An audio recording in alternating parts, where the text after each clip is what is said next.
Our good old solar system is actually a pretty bizarre place, what with all its out-of-this-world phenomena that we humans haven't managed to explain yet. There are rumors that a gigantic undiscovered planet is hiding behind Neptune, volcanoes on Pluto spew ice, and a colossal canyon on Mars can accommodate the whole US territory and most of Cleveland. Well, let's figure out if it's true by talking about the most mystifying solar system facts. The solar system is 4.6 billion years old. So old it's a senior solar system. Scientists came to this conclusion after they studied the oldest material they managed to get a hold of. And by that, I mean meteorites, of course. You won't be able to wear a hat on Venus, ever, and just try to stand on your feet. The planet is insanely windy. Its upper winds blow 50 times faster than the planet rotates. What's more, these fierce winds never stop and can get even stronger with time. Want to get away? You'll have to travel 11 billion miles away from Earth before ever leaving the solar system. Take your Google Maps with you. You probably heard of methane gas, a byproduct of natural processes such as volcanic activity and cows. Anyway, this gas is not only a part of the Martian atmosphere, but also the thing that confuses astronomers to no end. The thing is that the volume of methane on Mars keeps wavering, and scientists just can't figure out where it might be coming from. Can there be cows on Mars? As you may remember, Pluto used to be a planet but was stripped of this title in 2006. Later, it was reclassified as a dwarf planet. Gee, make up your mind. But the most unexpected fact about this celestial body is that its diameter is smaller than that of the US. See for yourself. The greatest distance across the country, from Maine to Northern California, is about 2,800 miles.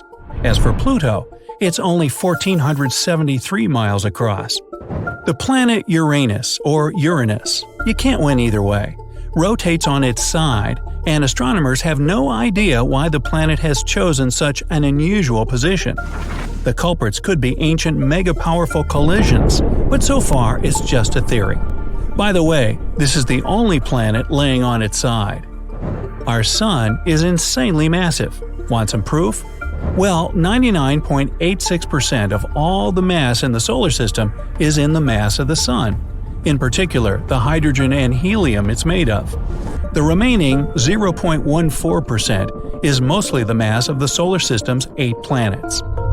Earth might not be the only tectonically active planet in the solar system. Astronomers have spotted some landforms looking like cliffs on Mercury. If it's so, the tectonic activity could explain the rapid shrinking of the planet. In most sci-fi movies about space, the main character gets into an asteroid belt and must dodge countless rocks that threaten to damage their spacecraft. Well, sorry to disappoint, but that's nothing like the real thing. The only asteroid belt astronomers know about is located between Mars and Jupiter. There are thousands of asteroids in this region, but they're so widely spaced that the chance of collision is next to nothing. You just ruined it. Sorry. Behind the orbit of Neptune lies the mysterious Kuiper belt, filled with massive icy objects. The most curious thing about this space formation, though, is that scientists can't explain the pattern of its movement. The only explanation they have is that Neptune might be hiding a ginormous planet from our sight. This hypothetical planet has already got the name Planet 9, and all we have to do is wait until its existence is confirmed. Or not. Volcanoes on Earth are as different from those on Pluto as fire and ice, and I mean it. While we have volcanoes spilling lava on our planet, the volcanoes on Pluto spit ice. When frozen water expands, and this enormous pressure builds up until one day, bang, the ice erupts. In the process, a new cryovolcano gets formed. One of Saturn's moons, Lapidus, has a unique color. It's two-toned. One of its hemispheres is light and the other is eerily dark. Scientists haven't figured out this mystery yet. There's another weird thing about Pluto, or rather, about its atmosphere. First, it rises way higher above the surface of the dwarf planet than, for example, the Earth's atmosphere. What's more, The atmosphere on Pluto has more than 20 layers, and all of them are super cold and very condensed. We live inside the Sun. No, I don't mean that we're inhabitants of the red-hot ball of light approximately 93 million miles away. The thing is that the Sun's atmosphere stretches far beyond its visible surface, and our planet is right within its reach. In fact, it's the gusts of solar wind that create the breathtaking phenomenon known as the Northern and Southern Lights. The ocean on Jupiter is larger than any other on the rest of the solar system's planets. But wait, it's not the type of ocean you're thinking about. The one on Jupiter isn't made of water. This mesmerizing thing consists of metallic hydrogen, and its depth is a staggering 25,000 miles, which is almost the same as the circumference of the Earth. The Sun's atmosphere is hotter than the surface of the star. While on the surface, the temperature reaches 10,000 degrees Fahrenheit, the upper atmosphere heats up to millions of degrees. Scientists suspect that explosive bursts of heat from the Sun may have something to do with this unique phenomenon. People came to know about Saturn's beautiful rings in the 1600s, but only recently it became apparent that Saturn isn't the only ringed planet. All the gas giant planets, Uranus, Neptune, and Jupiter, have rings of their own, but they're thin and almost impossible to see. As for Mars, Venus, and Earth, they're made of rocky materials and have no rings whatsoever. Our solar system isn't the only one in the Milky Way galaxy. Far from it. The galaxy we live in houses about 100 billion solar systems. And if that's just our galaxy alone, can you imagine how many there are in the whole universe? At any given moment here on Earth, you can stumble across a rock that's arrived from Mars. After scientists analyzed the chemical content of some meteorites found in the Sahara Desert, Antarctica, and other places on our planet, they came to the shocking conclusion that they have a Martian origin.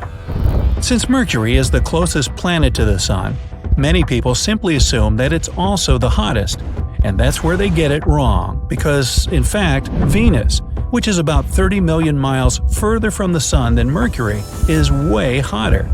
The thing is that Venus has an incredibly thick atmosphere, which is 100 times denser than the one we have on Earth. On top of that, this atmosphere consists almost entirely of carbon dioxide, also known as a greenhouse gas. These factors make the temperatures on the planet rise to a staggering 875 degrees Fahrenheit, which is hot enough to melt lead. As for Mercury, its maximum temperatures reach only 800 degrees. Jupiter's moon, Io, exists in never-ending chaos due to hundreds of smoking volcanoes on its surface. If you ever visit this place, send me a postcard. Now, you'll see the smoke from these volcanoes billowing up high into Io's atmosphere. The most enormous volcano in the whole solar system, at least that we know of, is on Mars. The size of this monster is almost as great as the state of Arizona, and its height is as big as that of Mount Everest. How did it grow this huge? The answer is simple. There's much less gravity on Mars in comparison with our planet. Even if you're a tiny celestial body, you can still have a moon of your own. Hey, it's not that hard. In 1993, the Galileo probe was traveling past a miniature asteroid that was no bigger than 20 miles across, and discovered the little thing had a 1-mile-wide moon. Since then, astronomers have found tons of moons orbiting minor planets in our solar system. The valley called Valles Marineris on Mars is more than 10 times larger than Earth's Grand Canyon. And it's another thing that puzzles astronomers. After all, Mars isn't a planet with active plate tectonics. On the surface of Jupiter, there's a weird region that's called the Great Red Spot. Recently, astronomers have concluded that this spot is actually a storm that's been raging on the planet for centuries. But some 20 years ago, scientists noticed that the red region started to shrink. Nowadays, it's just half the size it used to be. And still, the spot is 1.5 times bigger than Earth. How about you? Do you know any other unusual facts about our solar system that I've missed? Then let me know down in the comments. If you learned something new today, then give this video a like and share it with a friend. But hey, don't go space traveling just yet. We have over 2,000 cool videos for you to check out. All you have to do is pick the left or right video, click on it, and enjoy. Stay on the bright side of life. This is Neptune. The next stop is Pluto. Stand clear of the closing doors, please. One day, with top-notch future technologies, one stop from Neptune to Pluto won't seem much further than Times Square from Bryant Park today. There are huge ice mountains on Pluto, valleys that go further than your eyes can see, 160-mile large craters, almost as big as the largest one on Earth, and no life. The reasons are obvious. The long distance between Pluto and the Sun guarantees freezing temperatures on that dwarf planet. It also ensures a trip of a few billion miles. Plus, it's smaller than the Moon, so it would get crowded very soon if people started dwelling there. Still, there's one reason which makes life there not that far-fetched. The Sun has a lifespan and cycles within it. Our solar system used to be nothing but a cloud of gas and dust. As a result of a gravitational collapse at the center of this cloud, the gas and dust started gathering in specific, denser places. These pulled more and more matter as time went on, and something called conservation momentum made the mass start rotating and heating up because of immense pressure. Later, there appeared a disk similar to what Saturn has, but it was made of entirely different substances. And right in the center, there was the ball that eventually became the Sun. A protostar is a young star that's still gathering its mass, and that's exactly what the Sun was before the temperatures and pressures inside of it lighted up its core. Millions of years later, it became the Sun we see every day. But it won't stay this way forever. It will heat up even more and eventually get bigger and denser, turning into a red giant. It may one day get big enough to swallow up Venus and Mercury. Chances are, it might swallow even planet Earth. Even if it doesn't devour our planet, the Sun might get close enough to touch us. Well, if this happened, life on Earth wouldn't be possible. But then, in just a few minutes, the Sun loses about 40% of its mass and shrinks about 10 times what it used to be. It's not as bright, and indeed, not as hot as it used to be. By this moment, Earth will have already been deserted. People might want to start traveling around space, or settle down on another planet where life is sustainable, like the exoplanet Kepler-62f, which, by the way, is even bigger than Earth. While all of this was happening, Pluto was changing. Before, every resource was frozen inside of the dwarf planet. Water, gases like methane, carbon monoxide, you name it. But as the Sun was reaching its peak luminosity, Pluto was slowly warming up and losing a lot of what it had to the vastness of space. At the same time, an atmosphere formed up.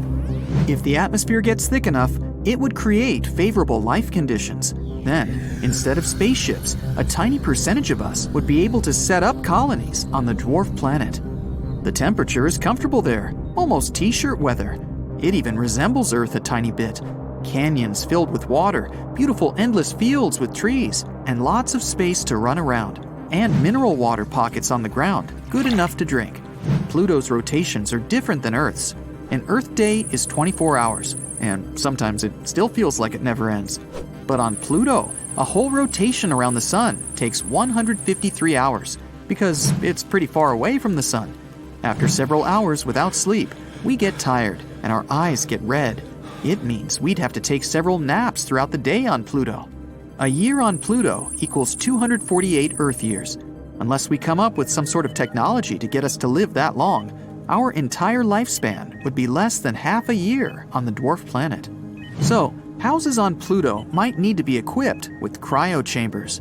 Whenever you feel like dreaming for a long time, you jump in it and wake up 50 Pluto days later. On the dwarf planet, there are also seas and beaches. So it's just like a tiny Earth, far away from the actual Earth. The food on Pluto could be tastier. We might find a way to make the ingredients more savory and even try to grow them faster during the trip. You plant a carrot, and 2 days later, it's ready to be in your salad. There could also be new ingredients for our salads on Pluto. Maybe 2-meter-tall mushrooms we've never seen before. The animals we would take with us on the trip would get released into their new home forever. And with time, they would evolve and adapt to their new environments. The law of the jungle could change a bit too. Lions might not be kings anymore. Deer are. Their antlers are twice the size of what they used to be. But to be fair, so are the deer. Most of the animals that were already here used to live underwater, but with time, the amphibians started shifting to the surface, just like Earth at the beginning of life. Pluto could only be a temporary home, though. Once the sun has finally reached its final phase, Pluto would get frozen and lifeless again. People instead would need to try to find a planet that stays in the Goldilocks zone of another galaxy. The Goldilocks zone is the exact proper distance from the star like the sun, where the temperature is perfect for the water to stay liquid. It's the rule scientists search for when looking for other planets that can sustain life. We can try setting new colonies on one such planet, or even try to set up our own artificial home, not exactly a planet or a spaceship, but a combination of both. Something huge built right in space, say a wheel with gravity everywhere we go, so we don't fall off. It would float in space toward the new exoplanet, capable of fitting entire states in. This whole trip might happen just because the sun first grew too much, and then, having reached the culmination of its life cycle, it would finally become a white dwarf. It's going to be a pretty long journey, and entire generations will be born here. You'll have a choice: sleep your way through the journey until humans finally reach their new exoplanet, or enjoy the trip in this fantastic spaceship. There's all you need on board: malls bigger than those on Earth, large futuristic cities, even places to farm, fields with rich soil made artificially, and finally, after a long journey, the exoplanet. It's even somewhat better than Earth. The planet is giant and has more continents. The continent's center isn't as far from oceans, which means there aren't as many desert areas. Though the sun of this planet is an orange dwarf, it's not as hot as our yellow dwarf sun today. It's a bit smaller, but here's the kick: orange dwarfs live somewhat longer. They remain stable for between 15 billion and 45 billion years. Despite that, this new planet is full of rainforests because the planet itself is warmer. It means more biodiversity and creatures we've never seen before. But even if nothing out there is suitable, we could try and terraform this planet instead. If we take Mars as an example, we could create a greenhouse effect by smashing ice-rich comets and releasing ammonia in them, making the planet warmer. We could also start planting trees. We'd probably need some Earth soil to do that, or we'd have to modify Mars's soil to be similar to ours. Sooner rather than later, the atmosphere would be close to the one we have on Earth. We'd be able to breathe too, because of the trees. Then, we can melt Mars's polar ice caps and voila, water. The problem is the solar winds and sun explosions that might strip it of an atmosphere just as quickly as we can create one, if not faster. It has no magnetosphere either, which means it can't protect us from radiation, so long-term Mars wouldn't be a good choice. Maybe out there, in the vastness that is space, there is a perfect planet waiting for us. Frozen plains, mountains with white peaks glistening in the distant sun, and rustic red snow. Welcome to Pluto, where nothing makes sense anymore. Looking at it from a distance, the ice ball planet is mostly predictably winter shades of white and light blue. Once you land on the surface, you'll notice familiar blue skies as well. But see that whale-shaped red stain running along the equator? Right there to the left of the white heart-shaped region, there she blows. This spot is bigger than Alaska, and it's a mystery to scientists. That's not red clay soil or anything you'll see on Earth. That's Pluto's version of ice. Scientists believe it's red because the atmosphere drops this strange soot-like chemical called tholin on the surface. It's the same stuff that explains the red cap on Pluto's moon Charon. Now, let's zoom in closer on the whale. Oh look, we have a mountain range. Yes, Pluto's red ice is like rock, hard enough to form entire mountains. Those white peaks standing out against the dark red aren't snowy caps like we have on Earth. That's frozen methane. For such a small planet, Pluto's mountains are epic, bigger than Everest and made entirely of ice. Such a bizarre landscape can't be found anywhere else in our solar system. Yeah, Pluto's a pretty harsh cold place. Temperatures there can dip to minus 400 degrees Fahrenheit. The coldest ever recorded on Earth was in Antarctica, a measly minus 135. Now let's head back to the heart of Pluto. That's actually a vast plain covered in nitrogen ice.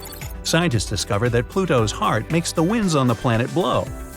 Craters are also big, and some of them show signs of filling and erosion. That's something that happens right here on Earth. When land is worn away and shaped by natural forces like wind, water, and ice, that's erosion. So, what makes all this so special on Pluto? It could be evidence of tectonic plate activity. You know, big plates of land surfing on liquid rock, forming mountain chains, breaking continents apart, putting them back together. That's something scientists so far have only ever seen on Earth, not on any other planet in the solar system. Now, looks like Pluto could be more like our own planet. That, and there's water on Pluto, 1/3 of its surface in fact. But of course, it's not like Earth water. It's more like a rocky slushy. Yum. Still, no signs of life out there, at least not for now. It's taken a long time to get the little information we know about Pluto. It was first discovered almost 100 years ago and deemed the 9th planet from the Sun, until 2006 when its official planet membership card was revoked. Poor Pluto.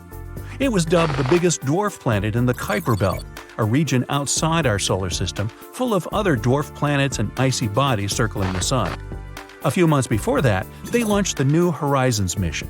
It was the first space probe researchers sent to Pluto in 2006. Zipping at over 35,000 miles per hour, that's 45 times the speed of sound, it still took the probe almost a decade to reach its destination. That's how far away the tiny planet is. In fact, Pluto is nearly 40 times the distance from Earth to the Sun. If you were there looking up at the sky, you'd see the Sun as a tiny dot like any other star in the sky.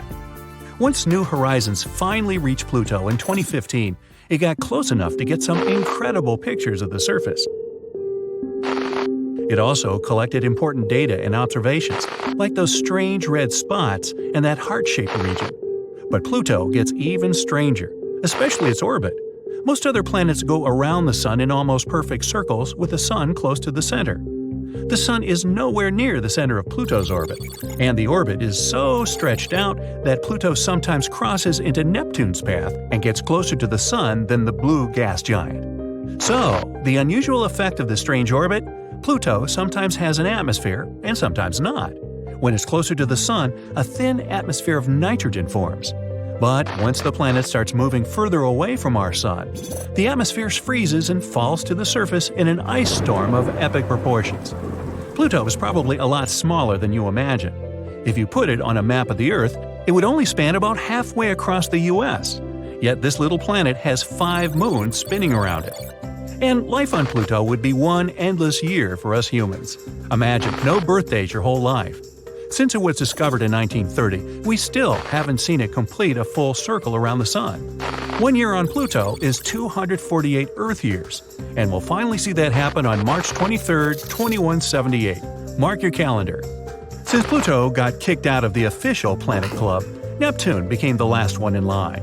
It's actually a big ball of ice and gas. So, like with the other gas giants, if you tried to land on this planet, you'd just keep going deeper and deeper into seemingly endless clouds and atmosphere. Funny thing about the blue planet, it might not have a rocky surface like you and I are used to, but its surface-level gravity is about the same as Earth's. Same can't be said for any other planet in the solar system. As we make our way closer to the Sun, we pass the next gas giant, Uranus, that non-conformist planet that goes around the Sun basically rolling on its side. One full orbit is 84 Earth years, so you might be lucky enough to celebrate your first birthday in your whole life there.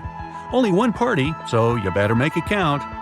And now we approach the jewel of the solar system, Saturn, the second biggest planet after Jupiter and another gas giant where you'd sink in an endless atmosphere if you tried to land a spaceship there. Saturn is the least dense planet of them all, meaning if you put it in a giant glass of water, it'd float. Those famous rings are made up of dust, ice, and rock. Some as tiny as a grain of sand, others bigger than houses. But get this, Saturn's rings are raining down on the planet, enough to fill an Olympic-sized pool in a half an hour. At that rate, the famous blue ring system will disappear completely in 300 million years. By the way, Neptune, Uranus, and Jupiter also have rings. They're just not as visible and bright as Saturn's. Imagine combining all the planets into one. Now make it 2 times bigger. Still not as large as Jupiter. Scientists called it a failed star, since it's mostly made of helium and hydrogen, just like our Sun. But jumbo-sized Jupiter still isn't massive enough to kickstart the chemical processes that could turn it into a star. It's the fastest spinning planet, so it takes only 10 hours to complete a full rotation on its axis. Imagine trying to squeeze sleep, work, friends, hobbies, movies, shopping, your whole routine in less than half an Earth day. Magnificent tall mountains, the highest in the entire solar system. The most epic dust storms ever. Deep valleys, craters. I'm talking Mars, our potential home in the future. If you love sunsets, you'd definitely enjoy Martian ones. They're incredibly blue, while the sky throughout the day is pinkish red. Even though Mars is our closest neighbor, from the surface, the sun would look half the size it does from Earth. So, not as close as it seems. Oh, and if you always dreamed of becoming a basketball player, Mars is your place. The red planet's gravity is only 37% of Earth's, so you jump 3 times higher there. Venus is a planet of extremes. The hottest surface, the most volcanoes, the brightest planet, and the closest one to Earth. It's also the slowest spinning and barely rotates, making a day on Venus last 243 Earth days. You could literally walk faster before the planet makes a complete turn. Venus also rotates in the opposite direction that Earth does, so sunrises are in the west and the sun sets in the east. Mercury. It doesn't have any moons or rings, and we're talking about the smallest planet in the whole solar system.